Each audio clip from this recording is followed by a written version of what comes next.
जिस घर में बच्चों की हंसी गूंजती थी, उसी घर की दीवारों से रात में मौत फुसफुसाने लगी।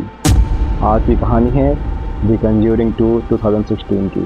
शुरुआत होती है साल 1976 से, जब दुनिया भर में मशहूर पैरानॉर्मल इन्वेस्टिगेटर्स एड वॉरेन और लॉरेन वॉरेन एक ऐसे केस की जांच कर रहे होते हैं जिसने पूरे अमेरिका को हिला दिया था। Amityville house. यह वही घर है जहां एक युवक ने दावा किया था कि किसी दुष्ट शक्ति ने उसे अपने ही परिवार का कत्ल करने पर मजबूर किया। अब एड और लॉरेन वहां यह समझने आए हैं कि आखिर उस घर में हुआ क्या था। बाहर मीडिया खड़ी है, चर्च के लोग खड़े हैं, पुलिस खड़ी है, क्योंकि सभी जानते हैं कि अगर लॉरेन ने यहाँ कुछ महसूस किया तो मामला यूं ही नॉर्मल नहीं होगा। घर के अंदर कदम रखते ही लॉरेन का चेहरा बदल जाता है। उसे हवा सामान्य नहीं लगती, जैसे कोई अदृश्य चीज उसे घूर रही हो। वह धीरे धीरे अपनी साइकिक क्षमता इस्तेमाल करती है और अचानक उसका दिमाग विजन से भर जाता है। उसे दिखाई देता है खून, दीवारों पर खून, सीढ़ियों पर खून, बच्चों की लाशें, चीखें। फिर सीढ़ियों के ऊपर अंधेरे में खड़ी दिखाई देती है एक नन। उसका चेहरा इंसानी है लेकिन आंखें नहीं, उसकी मुस्कान इंसानी है लेकिन इरादा नहीं। नन धीरे धीरे लॉरेन की ओर बढ़ती है और तभी विजन बदल जाता है। लॉरेन देखती है एड मर रहा है। उसका पति, उसका साथी, उसकी जिंदगी किसी नुकीली लकड़ी पर गिरकर उसके सामने मर जाता है। लॉरेन चीखते हुए विजन से बाहर आती है।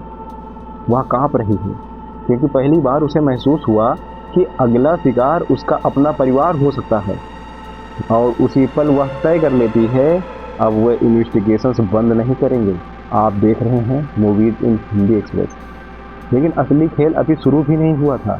हजारों किलोमीटर दूर इंग्लैंड के इनफील्ड में एक साधारण सा सिंपल सा परिवार रहता है, हॉडसन परिवार। माँ पेंगी और उसके 4 बच्चे। एक तंग से घर में, कम पैसे और वैसे ही मुश्किल जिंदगी। लेकिन उन्हें नहीं पता था कि उनकी मुश्किलें अब इंसानी नहीं रहने वाली। एक रात उनकी बेटी जेनेट और उसका भाई खेल खेल में स्पीड बोट जैसा खेल शुरू कर देते हैं। मजाक मजाक में वे आत्माओं को बुलाने का नाटक करते हैं।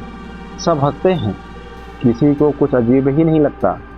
मगर उसी रात में जेनेट डरकर उठती है और अपनी माँ से कहती है, मम्मी मेरा बिस्तर अपने आप हिल रहा है।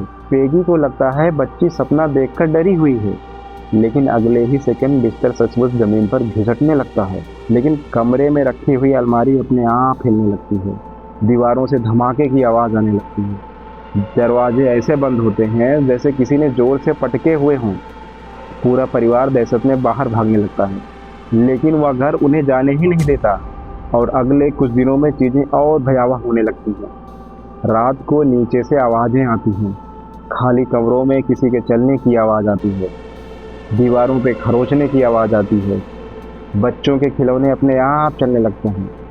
और सबसे डरावनी बात, जेनेट कहती है उसे एक बूढ़ा आदमी दिखाई देता है। वो कहता है, ये मेरा घर है। पहले सबको लगता है कि बच्ची इमेजिनेशन कर रही है, लेकिन फिर एक रात परिवार के सामने जेनेट अचानक ट्रांस में चली जाती है।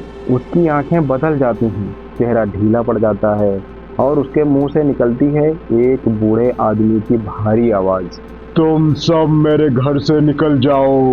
पेगी के पैरों तले जमीन खिसक जाती है। अब उन्हें समझ आ जाता है ये कोई प्रैंक नहीं है। जल्द ही ये मामला पूरे इलाके में फैल जाता है। पड़ोसी आने लगते हैं, पत्रकार आने लगते हैं, पैरानॉर्मल रिसर्चर्स आने लगते हैं, पुलिस भी बुलाई जाती है और उनके सामने एक कुर्सी अपने आप फर्श पर सरकने लगती है। पुलिस अफसर तक बयान लिखती है कि उसने यह अपनी आंखों से देखा। अब चर्च के पास इस केस को इग्नोर करने का कोई रास्ता नहीं बचता। वह अमेरिका में एड और लॉरेन से संपर्क करते हैं। लॉरेन अब भी डरी हुई है। वह एड को इस केस से दूर रखना चाहती है क्योंकि उसके विजन में उसने एड की मौत देखी है, इसलिए वो उसको इस केस से दूर रखना चाहती है। लेकिन चर्च दबाव डालता है कि वे सिर्फ ऑब्जर्व करेंगे, डायरेक्टली इंटरवीन नहीं। मजबूरी में दोनों इंग्लैंड पहुंचते हैं। हॉडसन परिवार से मिलते ही लॉरेन नोटिस करती है जेनेट की आंखों में वही डर है जो पोजेस्ड लोगों में होता है। वह अटेंशन नहीं चाहती, वह बचना चाहती है। और रात होते ही एड इक्विपमेंट सेट करता है, कैमरे, ऑडियो रिकॉर्डर, बेल्स, सेंसर, और फिर सबके सामने जेनेट की हालत बिगड़ने लगती है। वह हवा में उछलती है, बिस्तर से पटक दी जाती है, दीवार से टकराती है। फिर उसके मुंह से निकलती है वही बूढ़े आदमी की आवाज़, मैं बिल विलिंगटन्स हूँ। जांच में पता चलता है कि बिल विलिंगटन्स नाम का एक बूढ़ा व्यक्ति यही घर में मरा हुआ था, उसी कुर्सी पर बैठ करके जिसमें अब अक्सर पैरानॉर्मल एक्टिविटी होती है। सब कॉन्क्लूड करते हैं कि यही आत्मा जेनेट को पोजेस कर रही है, लेकिन लॉरेन आश्वस्त नहीं होती, क्योंकि उसको ये महसूस हो रहा है यह आत्मा खुद डरी हुई है, जैसे कोई और उसे भी कंट्रोल कर रहा हो। मगर फिर सब उल्टा हो जाता है। एक वीडियो में रिकॉर्ड हो जाता है कि जेनेट कुछ कमरे की चीजें हिला रही है। कुछ इन्वेस्टिगेटर्स तुरंत घोषणा कर देते हैं पूरा केस फेक है। मीडिया मजाक उड़ाने लगती है, चर्च पीछे हट जाता है, वॉरेन को वापस भेज दिया जाता है। दुनिया कहती है यह बच्ची अटेंशन चाहती है, लेकिन लॉरेन समझ जाती है जेनेट जानबूझकर फेक कर रही होती है, क्योंकि वह असली एंटिटी से डर गई थी। उसे लगा अगर लोग केस बंद कर देंगे तो शायद वह शक्ति शांत हो जाएगी, लेकिन वह गलत थी। अमेरिका लौटने के बाद लॉरेन को विजन्स फिर आने लगते हैं। इस बार नन उसके घर में दिखती है। वह बाइबल से पन्ने उड़ाती है, कमरे की लाइट्स बुझाती है और दीवार पर अपनी शैडो बनाती है। कौन? वही नन। धीरे धीरे वो जो शैडो है वो नन का पूरा शरीर ले लेती है। अब वह लॉरेन के सामने खड़ी है। लॉरेन डर से जड़ हो जाती है, एकदम वहीं पर रुक जाती है। लेकिन उसी दौरान उसे एक नाम सुनाई देता है, वैलक, वैलक। और उसी पल सब स्पष्ट हो जाता है, एकदम क्लियर। और वो ये था कि बिल विलिंगटन्स असली भूत नहीं था, वो तो सिर्फ एक पपेट था। असली दानव वैलक उसे इस्तेमाल कर रहा था ताकि जेनेट की आत्मा पूरी तरह टूट जाए। उसी समय इंग्लैंड में हालात जो है कंट्रोल से बाहर हो जाते हैं। घर के अंदर हिंसक हमला शुरू हो जाता है। बच्चे दीवारों से फेंके जाते हैं, क्रूस उल्टे हो जाते हैं, खिड़कियां टूटती हैं, जेनेट हवा में उठ जाती है। पूरा घर जैसे नरक बन जाता है। पेगी मदद के लिए चीखती है, लेकिन बहुत देर हो चुकी है। लॉरेन एड से कहती है अगर तुम गए तो मर जाओगे, क्योंकि उसका विजन बिल्कुल यही दिखा रहा था। लेकिन एड जवाब देता है अगर हम नहीं गए तो वह बच्ची मर जाएगी। और दोनों तुरंत इंग्लैंड के लिए निकल पड़ते हैं। अब शुरू होता है फिल्म का सबसे भयावह हिस्सा। तूफानी रात है, बारिश, टूटी खिड़कियां, अंधेरे में चीखते हुए बच्चे। जेनेट को दानवी शक्ति खिड़की से बाहर खींच लेती है। वह दूसरी मंजिल से लटक रही है। एड दौड़ता है उसको बचाने के लिए, और तभी फर्श टूट जाता है। एक लंबी नुकीली लकड़ी बाहर निकलती है, बिल्कुल वही दृश्य जो लॉरेन ने विजन में देखा था, एकदम वही तरह। मतलब एड की मौत का समय नज़दीक है। लॉरेन हिस्टेरिकल होकर दौड़ती है।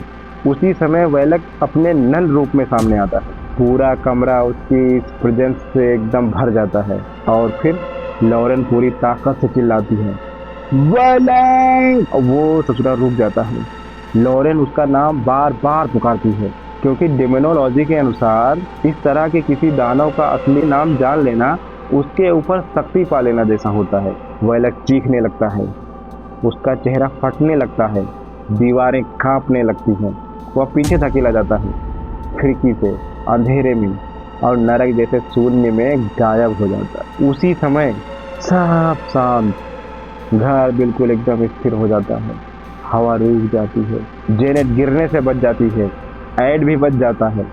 लॉरेन का विजन झूठा नहीं था, उसने बस उसे बदल दिया। कुछ समय बाद हॉस्टन परिवार सामान्य जिंदगी में लौटने की कोशिश करता है। बच्चे फिर मुस्कुराने लगते हैं। पेगी पहली बार राहत की सांस लेती है। एड और लॉरेन घर लौटते हैं और उस केस की एक याद अपने आर्टिफैक्ट रूम में रखते हैं। लेकिन कैमरा धीरे धीरे घूमता है और जाकर कहाँ रुकता है? नन की पेंटिंग पर। उसकी मुस्कान अब भी वही है, मानो वह कह रही हो यह खत्म नहीं हुआ। और इस तरह यह मूवी यहीं पर समाप्त हो जाती है। कुछ बुराइयां घरों में नहीं रहती, वह लोगों के डर में रहती हैं। मिलते हैं कल शाम 7:30 बजे एक नई हॉरर मूवी के साथ अगली बार। और गहरा खौफ। Subscribe to movies in Hindi express.